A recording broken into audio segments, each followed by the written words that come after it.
Yar'sharalyts.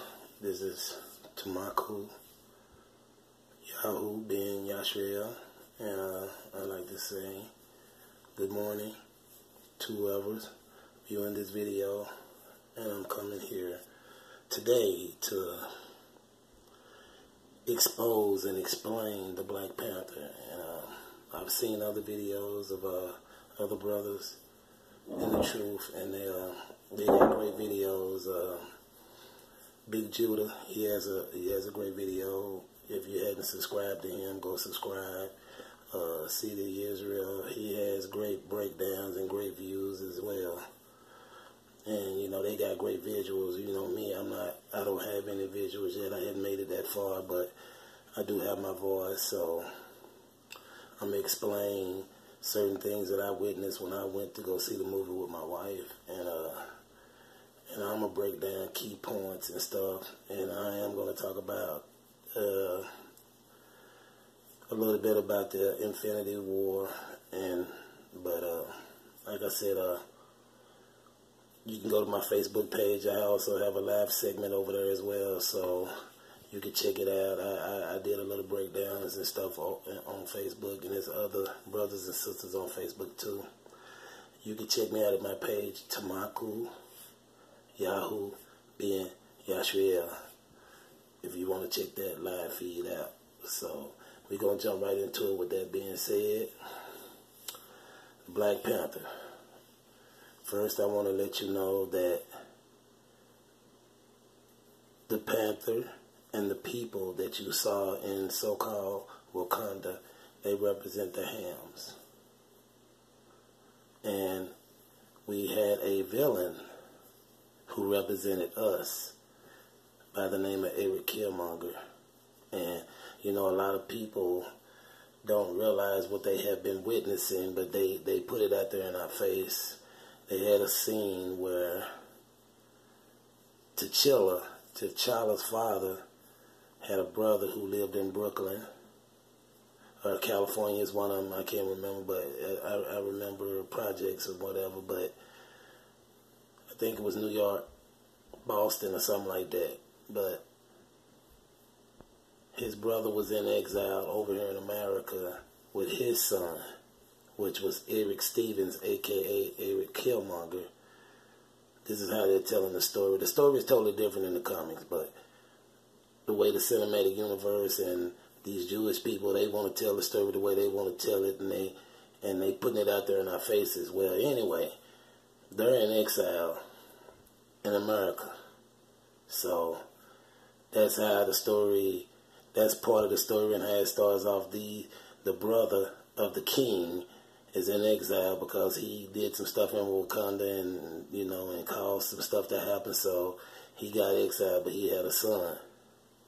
Well, T'Challa's father kills his brother, and then he leaves Killmonger in America. So people's like, well, I don't understand how that represents us Aborigines, us Hebrews. It represents us because now he's trapped over here in America with us. We already over here. See what I'm saying? He was born over there, so that makes him in captivity just like all the rest of us. It ain't hard to figure this out.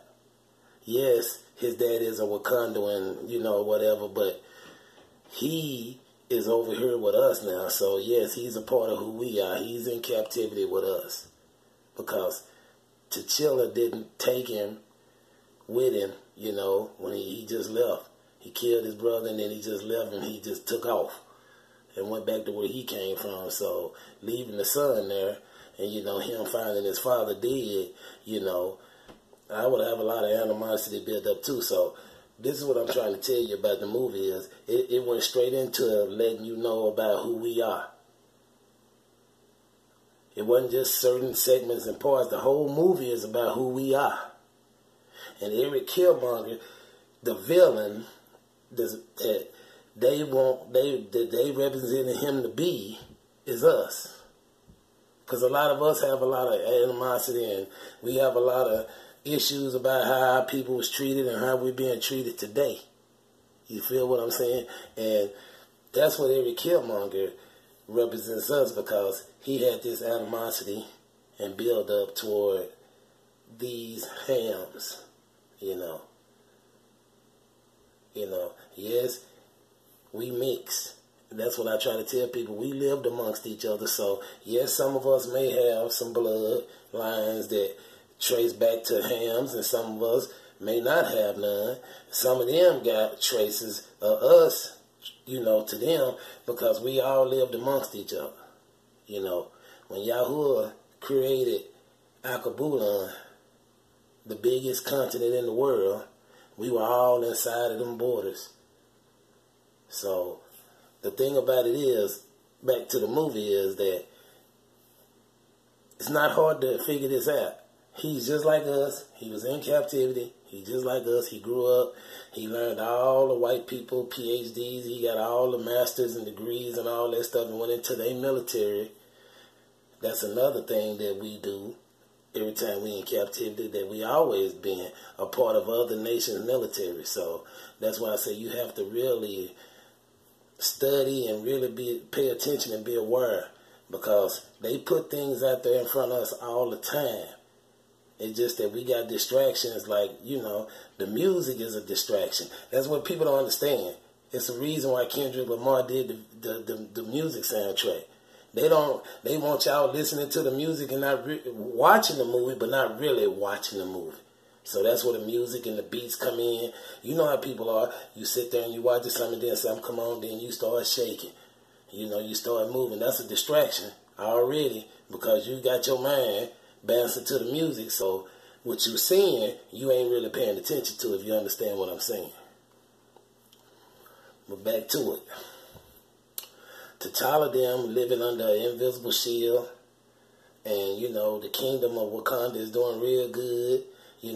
Everybody under there living a life. Even the peasants are living a good life because of all the technology and all the advancements and stuff like that underneath they so-called firmament. See, that's what people don't understand. I've seen people make comments like, "Oh, they went through a little shield, a little force field." No, that's representing the firmament on a small scale, just covering them up, but it's hiding them. So you have to pay attention to these little things and little details. That little shield that they went through to get to Wakanda, that's kind of like a firmament. That's kind of like a mockery towards us. You got to look at it for all, excuse me. You have to look at it for all it's worth, for real. And for all it's worth is they make mockery of us all the time. Well, back to the movie. Erik Killmonger came to Wakanda. He got in, and he took the throne. He got his birthright. He was fighting for his birthrights. But once again, he's the villain of the movie, which makes us villains, because we are villains. We are the most hated nation in the world. That's why they buried us. That's why they did what they did to us. That's why they made us forget who we are. That's why the things are like it is today.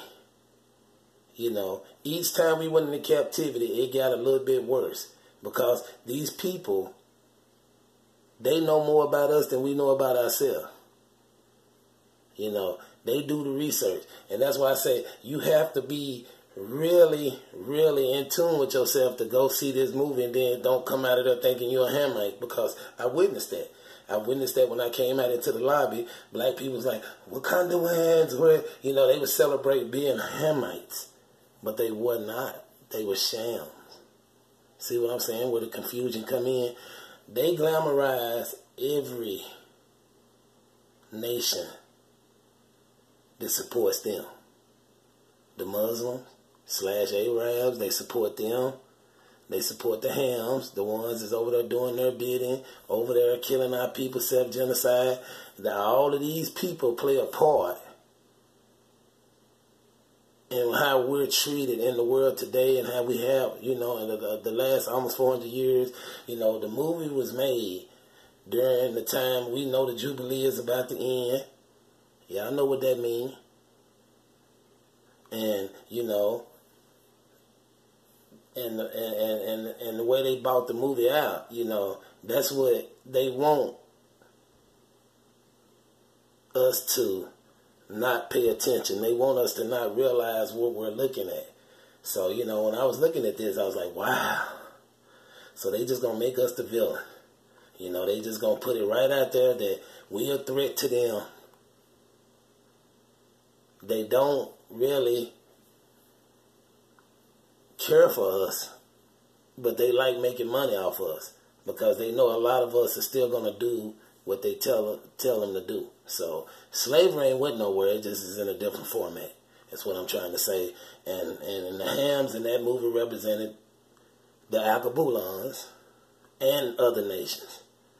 Because our Erik Killmonger wanted to do is supply the oppressed people with vibranium weapons so they could start a revolution all over the world.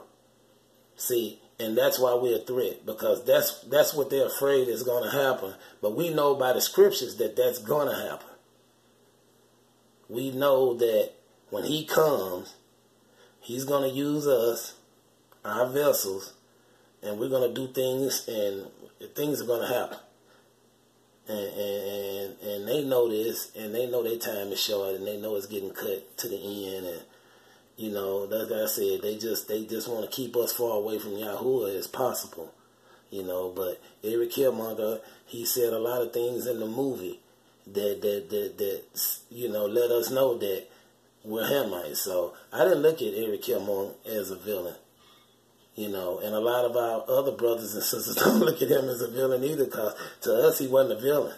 He was over there fighting for his birthrights, and he took over the kingdom. But you know, the Jews, they got to put their little mockery and twist in it and made the Hamites win. So the Panther won and defeated him, you know, and then they made more mockery out of us, you know. So the mockery being, you know, Erik Killmonger he's dying now because, you know, the Panther killed him. And he's asking him to bury him at sea to remember the slaves that was taken.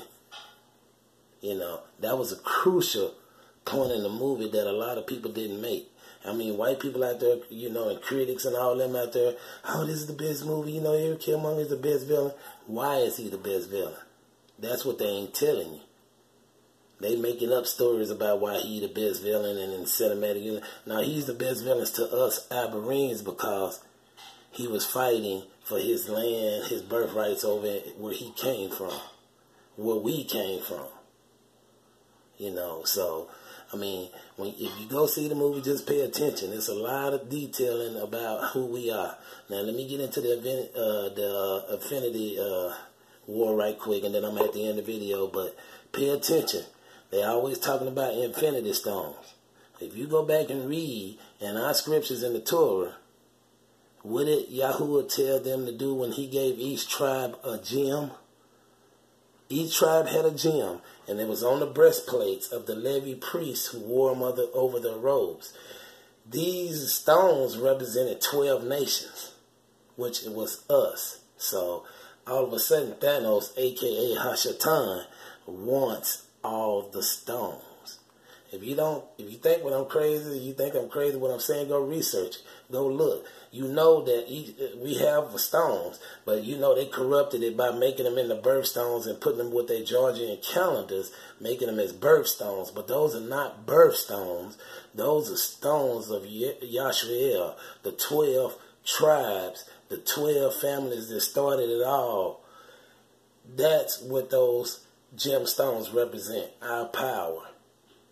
We don't use them for witchcraft. We don't do none of that. Yahuwah, in the beginning, made those gemstones, and he saw that they were good. Then he gave each nation one. That's exactly what he did. And then all of a sudden now, it's corrupted. Everybody look at them as birthstones and a part of astrology. Those stones are not that. They're not the way they're represented. That's all I want you to know. They're not the way they're represented. These stones were given to our people by the Most High Yahuwah, who loves us very dearly. But with that being said, I love you all. Stay healthy. You know, stay prayed up. Just do anything you can to keep yourself close to Yahuwah, because we know the time is coming. Shalom.